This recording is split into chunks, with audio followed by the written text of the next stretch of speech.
তোমাৰ জীৱনত বহুত ডাঙৰ সপোন আছে। তুমি জীৱনত বহুত উন্নতি কৰিব বিচাৰা, কিন্তু তুমি এতিয়ালৈকে কিয় একো কৰিব পৰা নাই? এইবোৰ প্ৰশ্নৰ উত্তৰ মই দিম এইটো ভিডিঅ'ত। শেষলৈকে চাবা।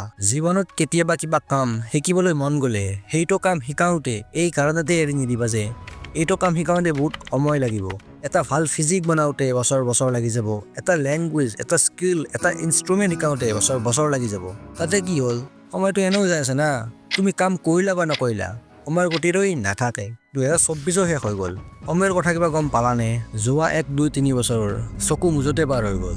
যোন ব্যক্তিয়ে এই বৈ থকা সময়ৰ গতিক চাব পাৰে, সি জানি যায় যে এই গতি কৰি থকা সময়ত সি যোনবিলাক অভ্যাসক কিবা কৰি নিজৰ জীৱনত সোমাই লৈছিল আৰু তাৰ ওপৰত সদায় অলপ কাম কৰি আছিল, সেই অভ্যাসবোৰ তাৰ লগত জীৱনভৰৰ কাৰণে জড়িত হৈ যায় আৰু গমেই পোৱা নাযায় যে কেতিয়া বছৰ পাৰ হৈ গ'ল।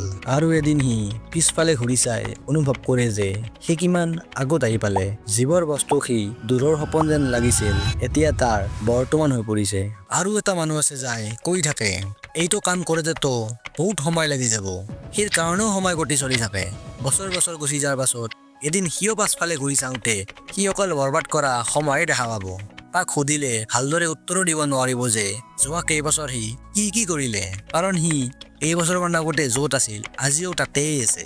আজিৰ শিক্ষা হ'ল do the right thing even if it takes time because the time is going past anyway। আপুনি বিচৰা প্ৰশ্নৰ উত্তৰ মই এইটো ভিডিঅ'ত দিব পাৰিছোনে? যদি পাৰিছো কমেণ্টত য়েছ বা ন' টাইপ কৰক। আৰু যদি কিবা অন্য বিষয়ত ভিডিঅ' লাগে কমেণ্ট কৰিব পাৰে। লগ পাম অন্য ভিডিঅ' অন্য বিষয়ৰ লগত। ধন্যবাদ।